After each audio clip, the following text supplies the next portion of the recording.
চাইছেন মানুষ, ঠিক এই যুদ্ধটাই দেখতে চাইছেন দুটো দেশের মধ্যে। পাকিস্তানকে শায়েস্তা করার, জব্দ করার জন্য এই যুদ্ধটা দেখতে চান গোটা ভারতবাসী। কিন্তু মানুষ যা দেখতে চান পেহেলগাঁওয়ে হিন্দু নিধনের বদলা হিসেবে, আপনাদের জানিয়ে দিয়ে আজ তার চেয়ে অনেক বড় যুদ্ধ অলরেডি শুরু। যুদ্ধ শুরু হয়েছে, বিশ্বাস করুন, যা বলবো সত্যি বলবো, আর দায়িত্ব নিয়ে বলছি। পাকিস্তানকে জব্দ করার যুদ্ধ শুরু। মানুষ চাইছেন মোমবাতি মিছিল আর নয়, শত্রুদের মৃত্যু মিছিল দেখতে। মানুষ চাইছেন আরো একবার ঘর মে ঘুসকে মারার ছবি দেখতে।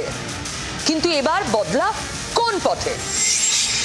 2016 সালে উরি সেনা ঘাঁটিতে হামলার জবাব দিতে যেভাবে নিয়ন্ত্রণ রেখা পেরিয়ে সেনার সার্জিক্যাল স্ট্রাইক হয়েছিল, তেমন কিছু নাকি 2019-এ পুলওয়ামায় সিআরপিএফ কনভয় হামলার বদলা নিতে বালাকোটের মতো আর একটা এয়ার স্ট্রাইক? কোন উপায়ে? নাকি এবার নৌসেনাকে গ্রিন সিগন্যাল দেবে নয়াদিল্লি?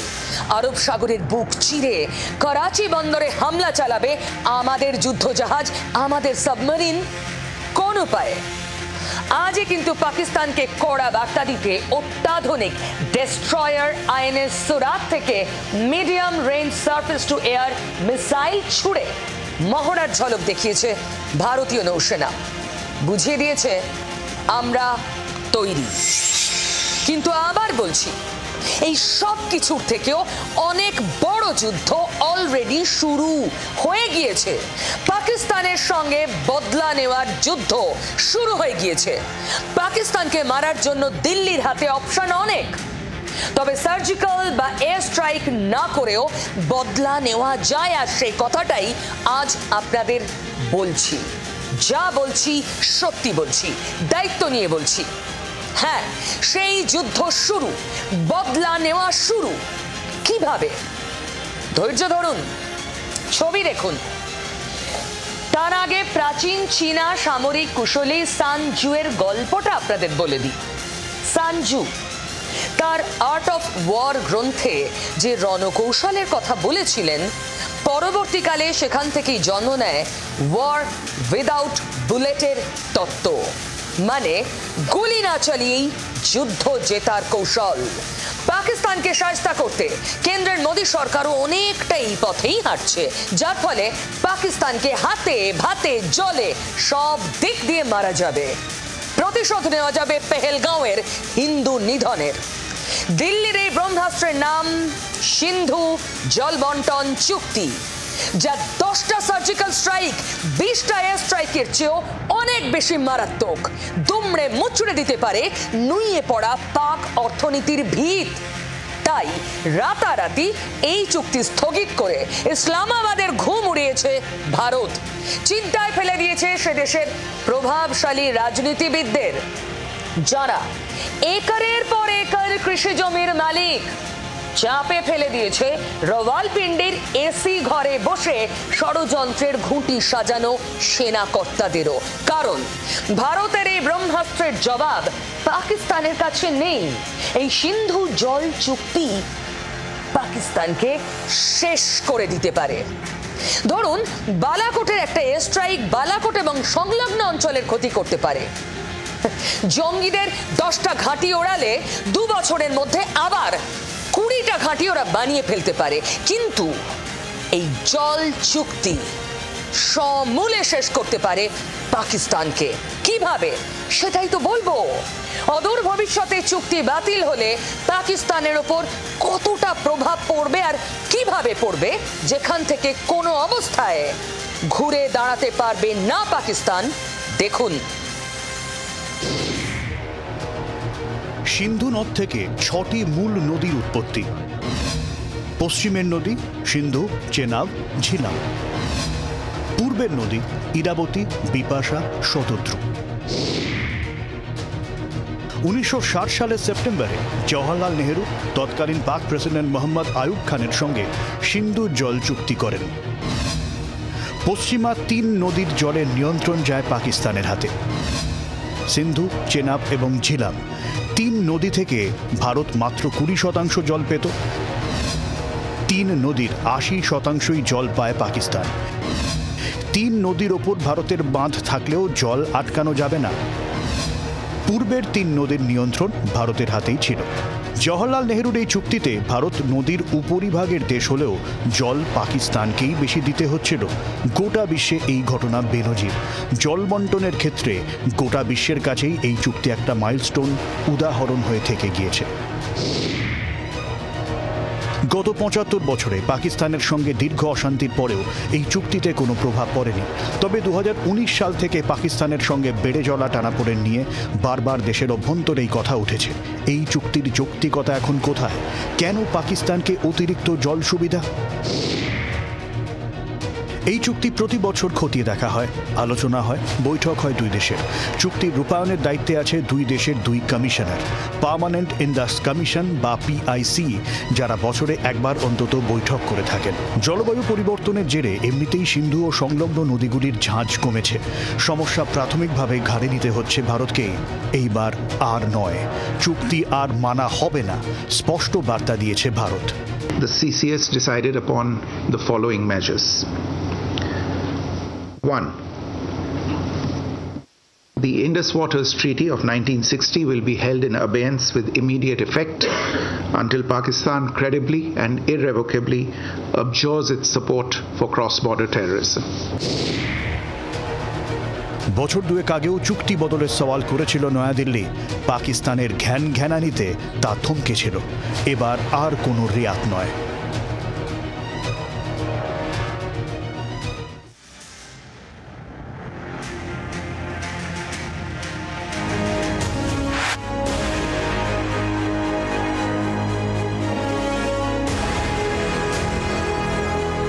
সিন্ধু জল চুক্তি খারিজ হলে পাকিস্তানের অন্তত ৬২% কৃষিক্ষেত্র ভয়ঙ্কর ক্ষতিগ্রস্ত হবে। সিন্ধু নদী ভারতের জল অস্ত্র, যে অস্ত্রের ছাড়খাড় হতে পারে পাকিস্তান। পাকিস্তান কৃষি নির্ভর দেশ। ২০২২ সালের হিসেব অনুযায়ী দেশের অন্তত ৩৬% কৃষির ওপর নির্ভরশীল। পাকিস্তানের অর্থনীতির ২০% বেশি কৃষিভিত্তিক। দেশ স্বাধীনতার এত বছর পরেও জলের সঠিক ব্যবহার করতে শেখেনি। সেচ ব্যবস্থা নানান খামতিতে প্রতি বছরই অনাবশ্যক বন্যার মুখে পড়তে হয় পাকিস্তানকে।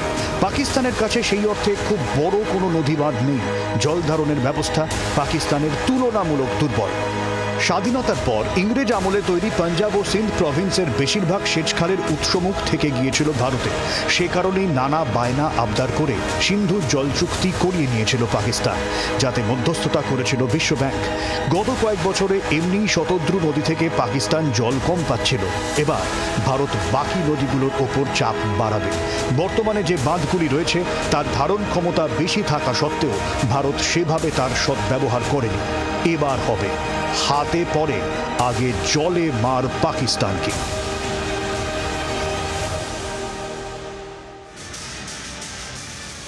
বুঝতে পারলেন কেন বলছি পাকিস্তানের সঙ্গে যুদ্ধ শুরু? যে যুদ্ধ গুলি ছুড়ে, বোমা ছুড়ে, এয়ার স্ট্রাইক করে নয়, যে যুদ্ধ চোখে দেখতে পাচ্ছি না, কিন্তু একটা এয়ার স্ট্রাইকের থেকে অনেক অনেক অনেক বেশি শক্তিশালী। এই যুদ্ধ জল যুদ্ধ। তবে পাকিস্তানের বিরুদ্ধে অস্ত্রযুদ্ধ যে হবে না তারও কিন্তু কোনো গ্যারান্টি নেই।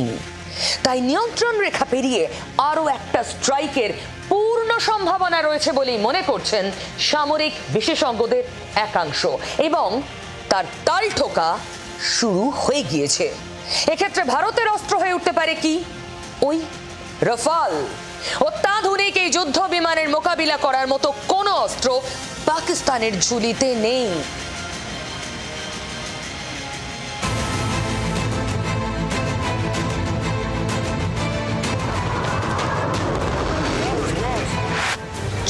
ফেব্রুয়ারি ২০১৯ পাকিস্তানের আকাশসীমা লঙ্ঘন করে ভারতীয় বায়ুসেনার এয়ার স্ট্রাইক। বালাকোটে মিরাজ যুদ্ধ বিমান থেকে ছোড়া মিসাইল গুঁড়িয়ে দেয় জৈশ-ই মোহাম্মদের ট্রেনিং ক্যাম্প। মুহূর্তের মধ্যে খতম হয়ে যায় শয়ে শয়ে জঙ্গি। কিন্তু সেই সময় অনেকেই এয়ার স্ট্রাইকের প্রমাণ চেয়েছিলেন, প্রশ্ন তুলেছিলেন নিহত জঙ্গির সংখ্যা নিয়েও। সেনাবাহিনী নিন্দুকদের মুখ বন্ধ করে দিলেও তৎকালীন বায়ুসেনা প্রধান BS ধানোয়া আক্ষেপের সুরে বলেছিলেন, আমরা যদি সময় মতো রাফাল যুদ্ধ বিমান হাতে পেতাম তাহলে ফলাফল আরো বেশি করে আমাদের পক্ষে যেত। এখন পেহেলগাঁওয়ের বদলা নিতে ভারত যদি আরো একটা এয়ার স্ট্রাইকের সিদ্ধান্ত নেয় তাহলে বায়ুসেনার এই আক্ষেপ আর থাকবে না।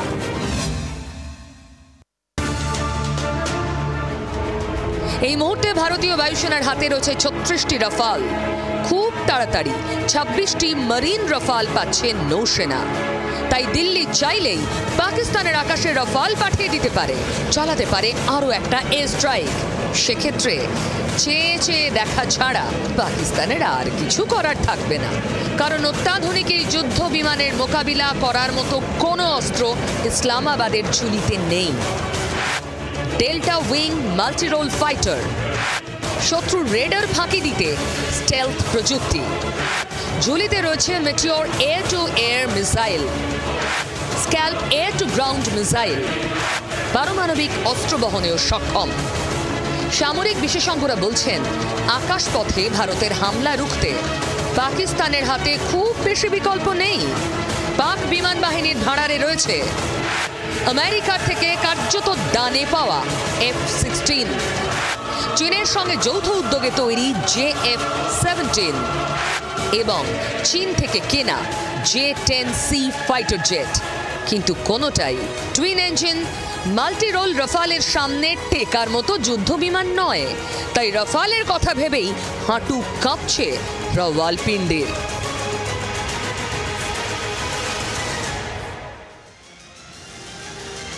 পাকিস্তানকে মারার কত রকম উপায় আছে জানেন? আপনি হয়তো এয়ার স্ট্রাইক চাইছেন বা আরেকটা বালাকোটের মতো সার্জিক্যাল স্ট্রাইক চাইছেন।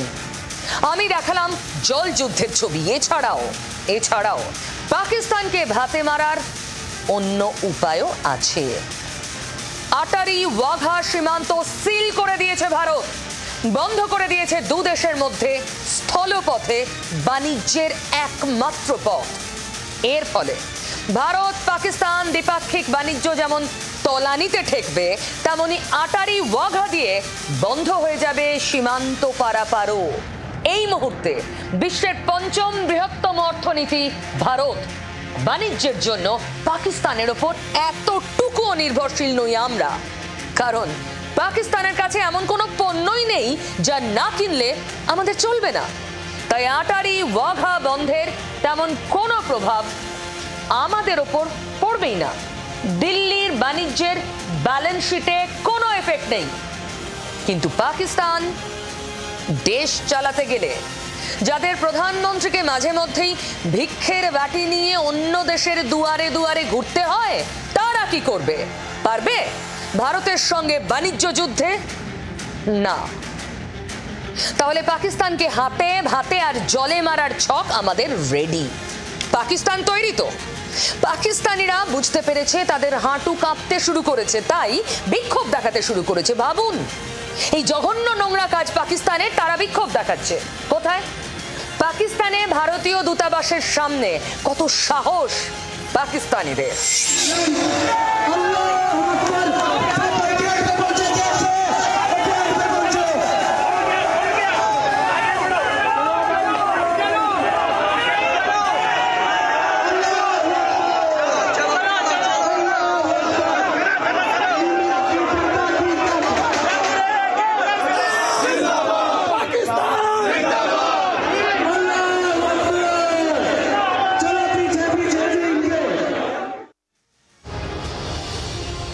এপারে আটারি, ওপারে ওয়াঘা, মাঝে লৌহ কপাট, অস্ত্র হাতে সীমান্তরক্ষী বাহিনীর কড়া নজর। আটারি ওয়াঘার নাম শুনে আমাদের অনেকেরই চোখের সামনে ভেসে ওঠে বিটিং দ্য রিট্রিটের ছবি। দুদেশের সীমান্তরক্ষী বাহিনীর যুদ্ধ খেলা, যা দেশি বিদেশি পর্যটকদের কাছে বেশ জনপ্রিয়।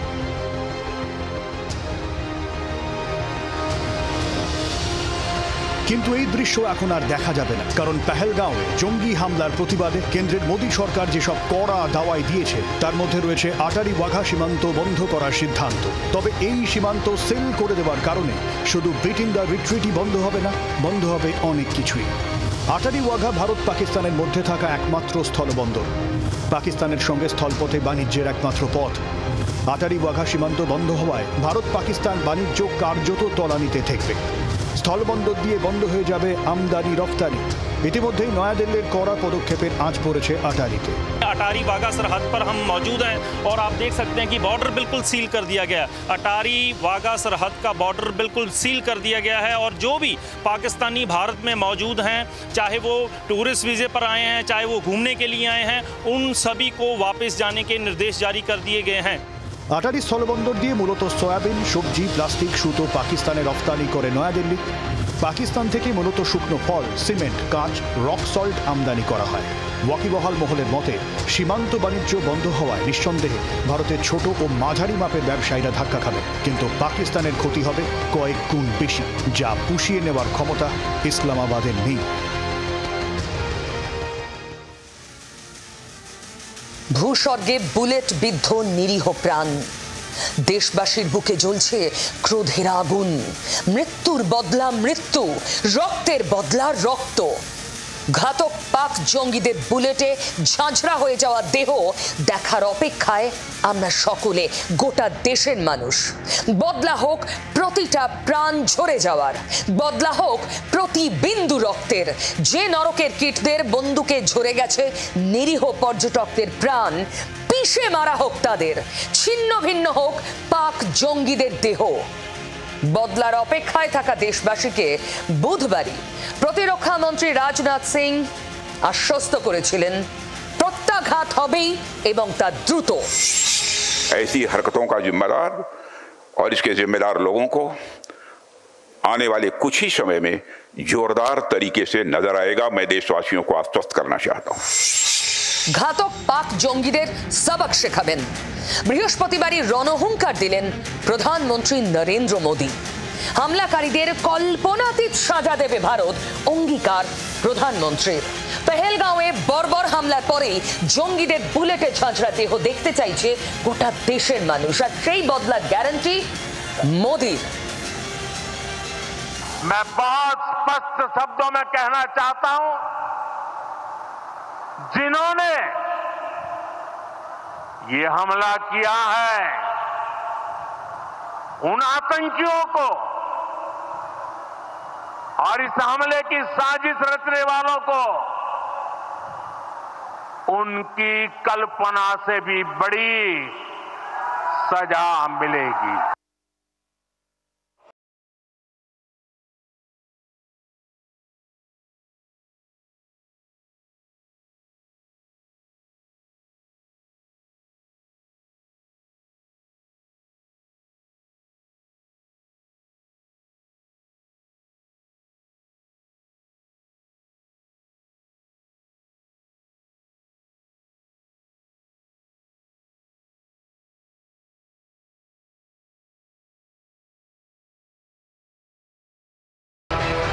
अब आतंकियों की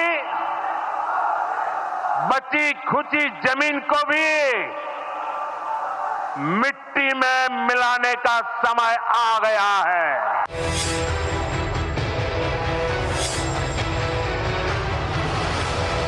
পেহেলগাঁওয়ে পাক জঙ্গিদের হত্যালীলা কতটা ভয়ঙ্কর ছিল সেই বিভৎসতা দেখাচ্ছে জঙ্গি হামলার নতুন হাড়হীন ভিডিও।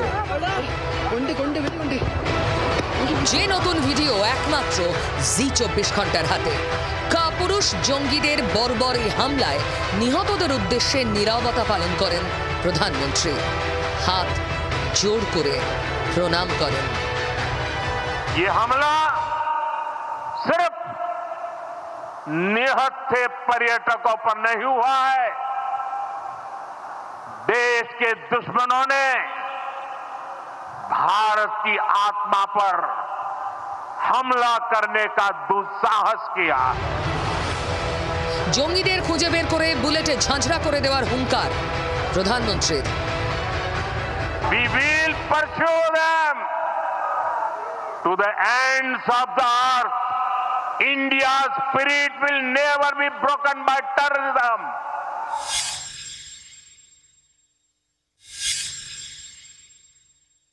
आतंकवादियों का कोई धर्म नहीं होता। आतंकवादी किसी धर्म के नहीं होते। उनका मुख्य मकसद यही है कि डर पैदा करना, टेरर पैदा करना। जो प्रधानमंत्री बोल रहे हैं कि सख्त से सख्त सजा दी जाएगी, पूरे देश ये चाहता है, हम सब ये चाहते हैं। ভূস্বর্গে জঙ্গি হামলায় রাগে ফুঁসছে দেশ। নিরীহ নাগরিকদের মৃত্যুর বদলা সন্ত্রাসবাদীদের মৃত্যু। প্রধানমন্ত্রী প্রতিরক্ষা মন্ত্রীর গ্যারান্টির পর বদলার প্রহর গুনছে ভারত। ব্যুরো রিপোর্ট, জি 24 ঘন্টা।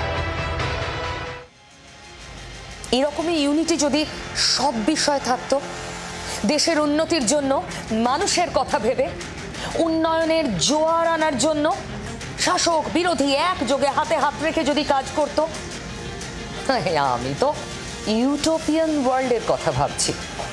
এসব হলে রাজনীতি চলতো কেমন করে? যাকে ওসব বাদ দিন, আজকের দিনে বরং আমরা পাকিস্তানের কথাই বলি। তবে কেন্দ্র এই পাকিস্তানকে ঘিরে যে ঐক্যের ছবিটা আমাদের সামনে দেখালো, মানে কেন্দ্রের রাজনীতিকরা সব দলের, বাংলা সেটা দেখাতে পারে না। বিশ্বাস করুন, আজ এই প্রশ্নটা বারবার মনে ঘুরপাক খেয়েছে। বাংলায় কেন সবেতে বিরোধিতা ম্যান্ডেটরি? বিরোধিতা করতেই হবে। শাসক বিরোধীদের বিরুদ্ধে বলবে ওটা খারাপ করেছে, বিরোধীরা শাসকের বিরুদ্ধে তুলোধনা করতে নেমে পড়বে। কেন? অন্তত একটা বিষয়, অন্তত এই বিষয় তো তারা এক হয়ে কথা বলতে পারতেন। গতকাল শুরুটা ভালো হয়েছে, মোদিজির উপর ভরসা রাখুন, মোদি হ্যায় তো মুমকিন হ্যায়। সব টোটকা চলছে, টোটকা চলছে। কখনো বলেছেন এই, কখনো বলেছেন ওই, কিছুই হয়নি। Trust Narendra Modi, trust government of India. শুধু যেখানেই সন্ত্রাসবাদীরা লুকিয়ে থাকুক তা নয়, যারা এদের পাঠাচ্ছে এবার আঘাত নেমে আসবে তাদের উপরে। ছাত্ররা যদি দুষ্টুমি করে তাহলে টিচার সিট থেকে না উঠে এরকম ঠক ঠক করে ডাস্টার বাজিয়ে বলে একটু চুপ করো, এটা হচ্ছে তাই। আমি সমালোচনা করি যারা ভারত সরকারের, কারণ অন্য একটা রাষ্ট্রের বিরুদ্ধে হস্তক্ষেপ করতে গেলে তাকে অনেক প্রিপারেশন নিতে হয়, কিন্তু আমরা আখিরি দেখতে চাই। যখন ওই বিশেষ বিমানে 3 বাঙালির দেহ এলো, দেখেছিলেন এয়ারপোর্টের ছবিটা, প্রতিযোগিতার ছবিটা? হ্যাঁ, প্রতিযোগিতা, পাশে থাকার। কোন দল বেশি পাশে, কোন দল বেশি কাছে? কেন? আমি কাউকে পরোয়া করি না, যা বলি সত্যি বলি, আর তাই বলতে পারছি। এটা কেন? আচ্ছা, কারোর পাশে কারোর থাকতে ইচ্ছা করতেই পারে, কিন্তু তাই বলে ওভাবে উল্লাস, ওরকম স্লোগান, সদ্য স্বামীহারা এক মহিলার সামনে, সদ্য বাবাহারা এক শিশুকে কোলে নেওয়ার প্রতিযোগিতা, শিশুর কোল বদলাতে দেখলাম কাল। বিশ্বাস করুন, আমি নিজের চোখকে বিশ্বাস করতে পারছিলাম না। একবার এই বিধায়কের কোলে, পরক্ষণে অন্য বিধায়কের কোলে, পরক্ষণে আরেকজনের কোল বদল। রাজনীতির কি আশ্চর্য! ওই শিশুর ভাগ্য বদলাবে এই কোল বদলে? প্রশ্নটা করতে ইচ্ছা করছে, কারণ কাউকে তুষ্ট করার দায় আমার নয়। আমি প্রশ্ন করতে পারি, আর তাই করছি। কেন্দ্র এবং কেন্দ্রের সব রাজনৈতিক দল, শাসক বিরোধী, সবাই একসঙ্গে বসে বৈঠক করতে পারেন, আলোচনা করতে পারেন, মোকাবিলার পথ খুঁজতে পারেন। বাংলায় তা সম্ভব হয় না। কেনই মারামারি? সবাই মিলে একসঙ্গে তো ওই পরিবারগুলোর পাশে দাঁড়ানো যায় না। তাহলে এই কোল বদলের প্রতিযোগিতা কেন? প্রশ্ন ওঠে। এখানে কে বেশি করে ওই পরিবারের পাশে রয়েছে দেখানোর দরকার নেই তো। আমি যদি কারোর পাশে থাকতে চাই, আমি তো নিঃশব্দে তার পাশে থাকতে পারি। আর আমি যদি জননেতা হই, আমার তো সে ক্ষমতাটা আছে, সাধ্যটা আছে পাশে দাঁড়ানোর। সেটা ফলাও করে, উদ্বাহু হয়ে, স্লোগান দিয়ে বলার দরকার আছে কি? মাননীয় জননেতারা, প্লিজ উত্তর দেবেন কি? বাংলা কেন পারে না? আমি মনে করি সন্ত্রাসবাদীরা কাপুরুষ হয়, চোরাগোপ্তা হামলা করে কাপুরুষরাই। জঙ্গি হামলায় জান্নাত হয়ে উঠেছে জাহান্নাম। কাশ্মীরের পেহেলগাঁওয়ে সন্ত্রাসবাদী হামলায় বাংলার বিতান অধিকারী সমীর গুহর সঙ্গে না ফেরার দেশে পুরুলিয়ার ভূমিপুত্র আইবি অফিসার মনীষ রঞ্জন মিশ্রাও। জঙ্গিদের বর্বর হামলায় ঝরে গেছে ভূমিপুত্র কেন্দ্রীয় স্বরাষ্ট্র মন্ত্রকের গোয়েন্দা বিভাগে কর্মরত মনীষ রঞ্জন মিশ্রার প্রাণ।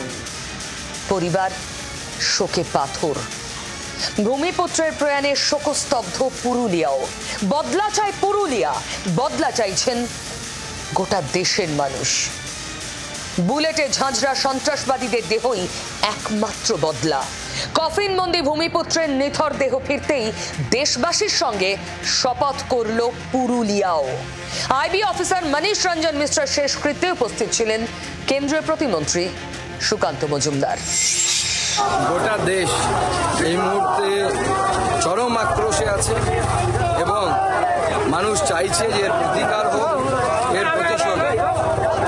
আমি আপনাদেরকে আশ্বস্ত করছি, মাননীয় প্রধানমন্ত্রী নরেন্দ্র মোদীজির উপর ভরসা রাখুন। মাননীয় প্রধানমন্ত্রীর প্রত্যেকটি রক্তবিন্দুর হিসেব দেশবাসীকে বুঝিয়ে দেন। চোখের জলে ঘরের ছেলে আইবি অফিসারকে শেষ বিদায়।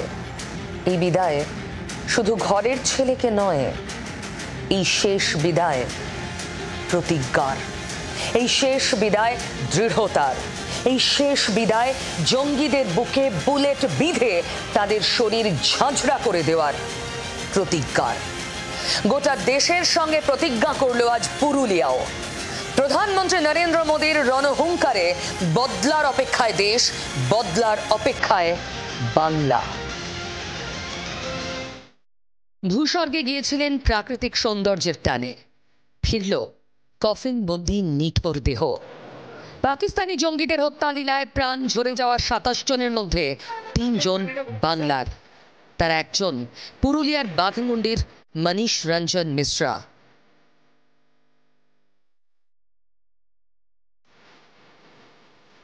জঙ্গি হামলায় কেন্দ্রীয় স্বরাষ্ট্র মন্ত্রকের গোয়েন্দা বিভাগে কর্মরত আইবি অফিসারের মৃত্যুতে শোকস্তব্ধ গোটা দেশ। মনীষের অকাল প্রয়াণে বিষাদ পুরুলিয়া জুড়ে। ছেলের মৃত্যুর খবর আসতেই শোকে কাতর নিহত মনীষের পরিবার। পাড়ার ছেলেটা আর নেই, ভাবতেই পারছেন না ঝালদার মানুষ। চোখের জলে মনীষকে শেষ বিদায় জানালো পুরুলিয়া।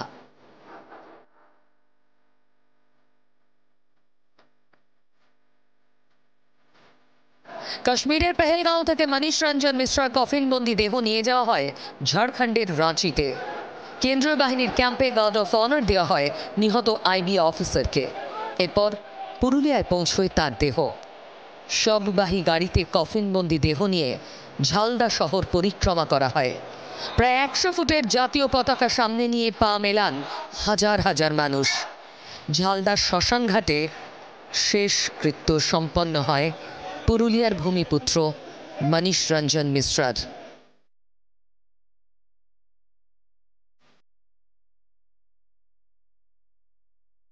কাশ্মীরের পেহেলগাঁওয়ে জঙ্গি হামলায় পুরুলিয়ার ঝালদার বাসিন্দা মনীষ রঞ্জন মিশ্রর মৃত্যুর ঘটনার প্রতিবাদে আজ ঝালদা শহর জুড়ে বন্ধের ডাক দিয়েছে ঝালদার সাধারণ মানুষজন। সকাল থেকে দেখা যাচ্ছে ঝালদা শহর জুড়ের অধিকাংশ দোকানপাট বন্ধ রয়েছে, তালা বন্ধ রয়েছে। মানুষ কিন্তু এই বন্ধকে স্বতঃস্ফূর্তভাবে সাড়া দিয়েছেন। শহীদের রক্ত হবে না কো ব্যর্থ। কাশ্মীরের পেহেলগাঁওয়ে বর্বর জঙ্গি হামলায় ঝরা প্রতিটা প্রাণ, প্রতি ফোঁটা রক্তের বদলার শপথ নিল দেশ, শপথ নিল বাংলাও।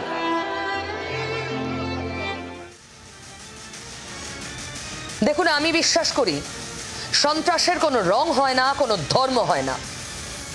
আমি সবাই চাই, আপনি চান, আমি চাই, গোটা দেশ চায় ওই নরকের কীটগুলোর যথাযথ শাস্তি, সবক, যাতে ভবিষ্যতে আর কোনোদিন কাউকে বিতানের স্ত্রী হতে না হয়, মনীষের মা হতে না হয়, সমীরের মেয়ে হতে না হয়। আমরা সবাই চাই, সবাই। কিন্তু পাকিস্তানের পতাকা পোড়াচ্ছি কজন?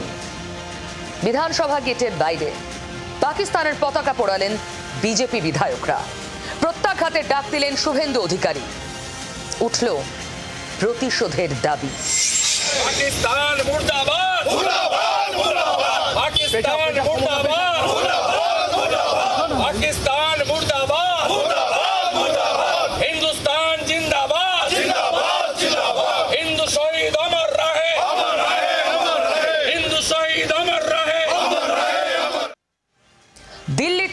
দূতাবাসের সামরিক উপদেষ্টাদের বহিষ্কার করার কথা ঘোষণা করেছে কেন্দ্রের মোদী সরকার। দূতাবাসের কর্মী সংখ্যাও প্রায় অর্ধেক করার সিদ্ধান্ত নেওয়া হয়েছে। বুধবার রাতে বিদেশ সচিব একের পর এক কড়া পদক্ষেপের ঘোষণা করছেন। তার 12 ঘন্টার মধ্যে এমন ছবি দেখব সত্যি ভাবিনি। ছবিটা আপনিও দেখুন। হাতে একটা বাক্স, বাক্সের ভিতরে কি? কেক। দিল্লিতে পাকিস্তান হাই কমিশনের অফিসে ঢুকছেন অজ্ঞাত পরিচয় এক ব্যক্তি। কিন্তু কেন?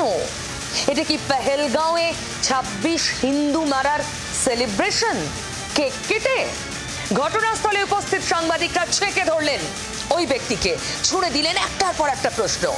তিনি অবশ্য মুখে কুলুপ এঁটেই ঢুকে পড়লেন হাই কমিশনের অফিসে। আর এই ছবি ঘিরেই দানা বেঁধেছে রহস্য। প্রশ্ন উঠছে পাকিস্তানের মানসিকতা নিয়ে। যখন কাঁদছে এতগুলো পরিবার, যখন রণহুঙ্কার দিচ্ছেন প্রধানমন্ত্রী, গোটা দেশ চাইছে ওই জিহাদি সন্ত্রাসবাদীদের টুকরো টুকরো দেহ দেখতে, তখন কেক দিয়ে সেলিব্রেশন। আমাদের বাংলার নেতারা আকাশে বাতাসে ভাসিয়ে রেখেছেন একটাই শব্দ, ধর্ম। যেদিকে তাকাবেন গায়ে এসে লাগবে ধর্ম শব্দটা, ধাক্কা দেবে আপনাকে, আপনি না চাইলেও। ধর্মের গুঁতো এখন আমরা সবাই খাচ্ছি। আমার মনে হয় নেতারা এখন ভাত রুটি ওই ধর্মের চশমা পরে তবে খেতে বসেন।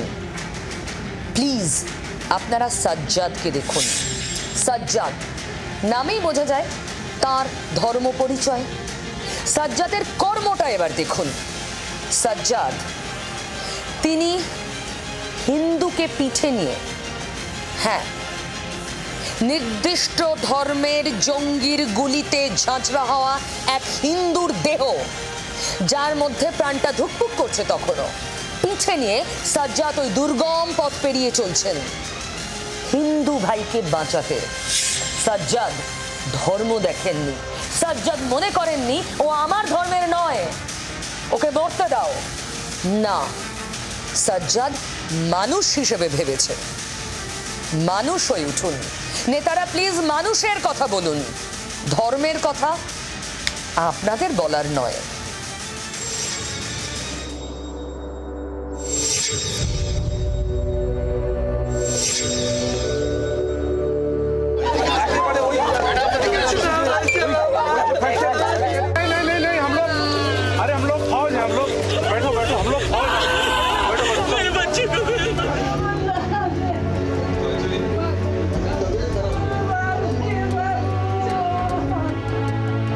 बायसरन हमले में जो हुआ उस पे पूरे जम्मू कश्मीर नहीं बल्कि देश में जो है रोष और गम गुस्से का माहौल है।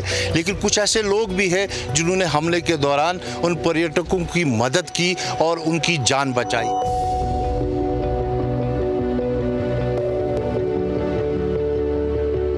फ़ोन आया कि आप वहाँ पे जाके अपने बंदों के लिए उनको वहाँ पे रेस्क्यू की ज़रूरत है, क्योंकि वहाँ पे भी रोड नहीं है, तो रास्ते भी बहुत कठिन है, पथरीले रास्ते। तो हम उन्हीं के साथ गए हैं। तो वहाँ पे हम गए थे, तो वहाँ पे मतलब कुछ लोग चिल्ला रहे हैं कि हमको मदद करो, हमको बचाओ। तो जो हमने ज़ख्मी देखा उनको हमने कंधे पे उठा के सीधा पहलगाम मार्केट लेके, मतलब पहलगाम हॉस्पिटल लेके गए हैं।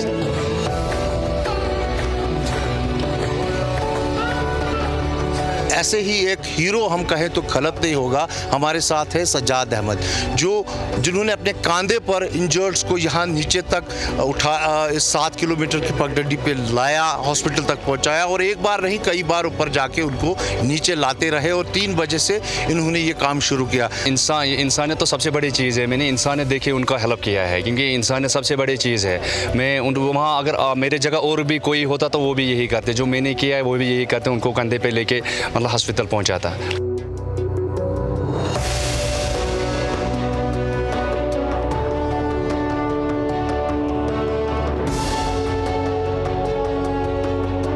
इंसान की जान बचाना सबसे बड़ा धर्म है, सबसे बड़ी जो है इंसानियत है, और उसी का एक मिसाल जो है सज्जाद ने दी है। सज्जाद ने अपने कांधे पर जो पर्यटक घायल हुए थे बाईसरन में, कांधे पर उठाकर उनको पहलगाम हॉस्पिटल पहुंचाया। और इस तरह के कई युवा थे, घोड़े वाले थे, जिन्होंने उनको यहाँ पर लाया। लेकिन सज्जाद पैदल ऊपर जाता रहा, नीचे आता रहा और कई पर्यटकों की जान इन्होंने बचाई। और इस तरह से जो ये नरसंहार हुआ था उसमें कुछ लोग ऐसे भी थे कश्मीर के जिन्होंने उन पर्यटकों की रक्षा की। और अगर ये उन लोगों को नीचे हॉस्पिटल नहीं लाते वक्त पे तो शायद जो डेथ टोल आज है वो ज़्यादा होता।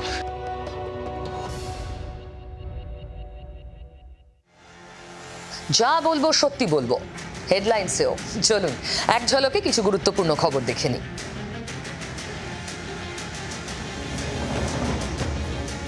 পহেলগাঁওয়ে আবহে পাকিস্তানের কবজায় বাঙালি বিএসএফ জওয়ান। ফিরোজপুরে ভুল করে সীমান্ত পেরিয়ে আটক জওয়ান PK সাউ, হুগলির বাসিন্দা। সন্ত্রাসবাদীদের রেয়াত নয়, পহেলগাঁও নিয়ে মোদির রণহুঙ্কার, তৎপরতা নয়াদিল্লিতে রাষ্ট্রপতি ভবনের শাহ। সাউথ ব্লকে একাধিক দেশের রাষ্ট্রদূত, কাল উপত্যকায় সেনা প্রধান।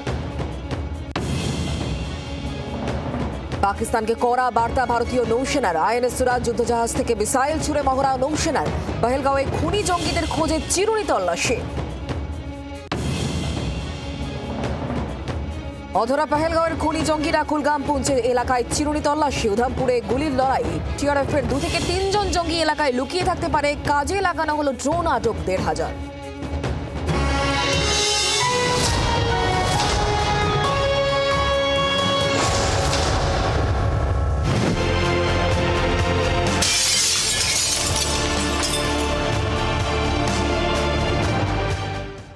কি ভয়ঙ্কর পরিস্থিতি না চারদিকে। আমরা কাশ্মীরের কথা বলছি, বিশ্বাস করুন আমাদের এই কলকাতায় এমন কিছু ভালো অবস্থা দেখছি না। নিউ টাউনে আজ কি হয়েছে জানেন? নিউ টাউনে শ্লীলতাহানির চেষ্টা করা হয়, তারপর মার্ডার। হ্যাঁ, লিভ ইন পার্টনারের অপমান হচ্ছিল, তার প্রতিবাদ জানাতে যায়, তারপর এমন মার, মরেই যায় ছেলেটা। কি ভয়ঙ্কর! মানুষ মানুষকে পিটিয়ে মেরে ফেলতে দুবার ভাবছে না, হাত কাঁপছে না। কলকাতার উপকণ্ঠে নিউ টাউনে এই ঘটনা শুনে আমি হতবাক হয়ে গেছি। কাশ্মীরের দিকে আমাদের সমস্ত ফোকাস রয়েছে, তাই হয়তো নিউ টাউন আপনিও মিস করে গিয়েছেন। আমি দায়িত্ব নিয়ে দেখাচ্ছি, আমরা এগুলো দেখাই কারণ আমরা শিখতে চাই। মানুষ প্লিজ হোশটা ফিরে পাক।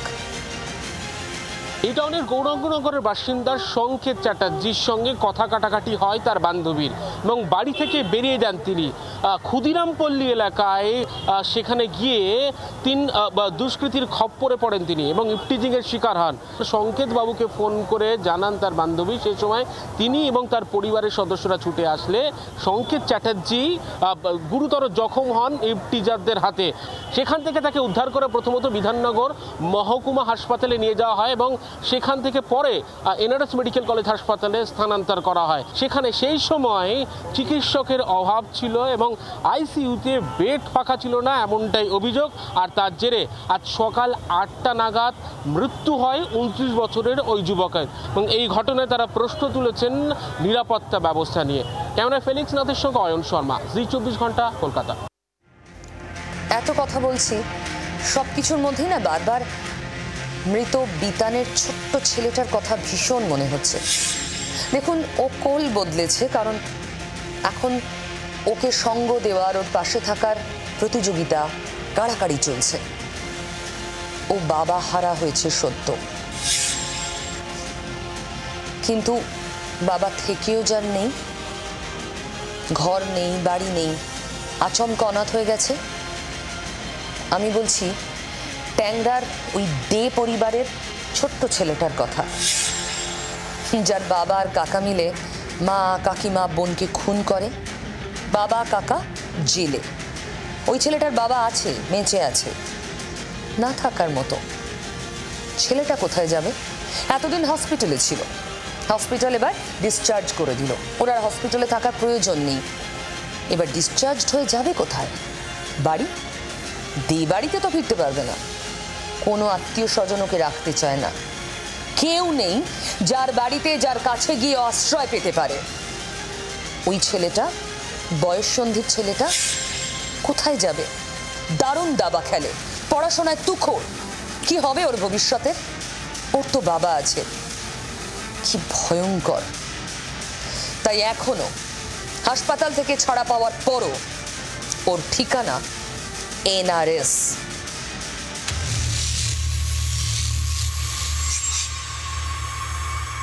চোখের সামনে মা কাকিমাকে খুন হতে দেখেছে, ঘাতকের ভূমিকায় দেখেছে নিজের কাকাকে, খুনের পিছনে কাকাকে মদত দিতে দেখেছে নিজের বাবাকে, খুনের চেষ্টা করা হয়েছে তাকেও, তবুও বরাত জোরে বেঁচেছে সে। তারপর কেটে গিয়েছে 2 মাস। দীর্ঘদিন হাসপাতালে ভর্তি থাকার পর এখন সে সুস্থ, কিন্তু ঘরে ফেরা হয়নি, শুরু করতে পারেনি লেখাপড়াও। মুখ ফিরিয়েছে আত্মীয়রা, কেউ দায়িত্ব নেয়নি। ঘটনার 2 মাস পরেও হাসপাতালেই রয়েছে ট্যাংরা কাণ্ডে দুর্ঘটনায় জখম বছর 17 নাবালক।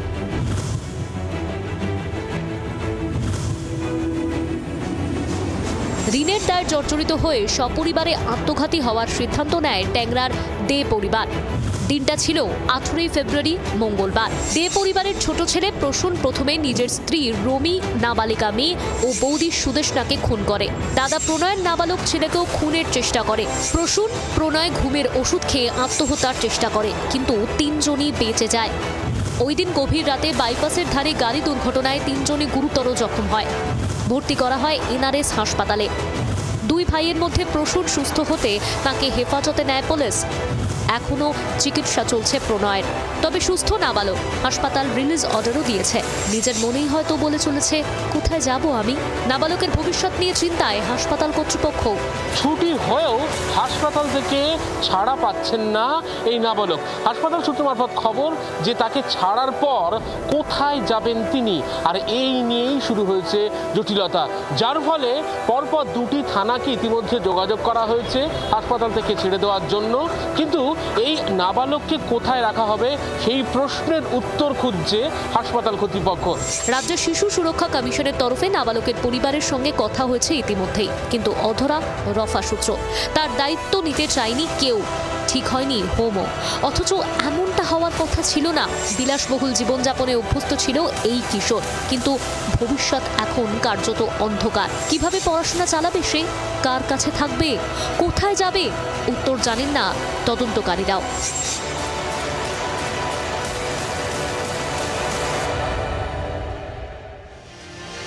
সত্যি শুনতে কার ভালো লাগে? তবু আপনারা শুনছেন, আমি কৃতজ্ঞ। যা বলবো সত্যি বলবো, রোজ রাত 9টায়।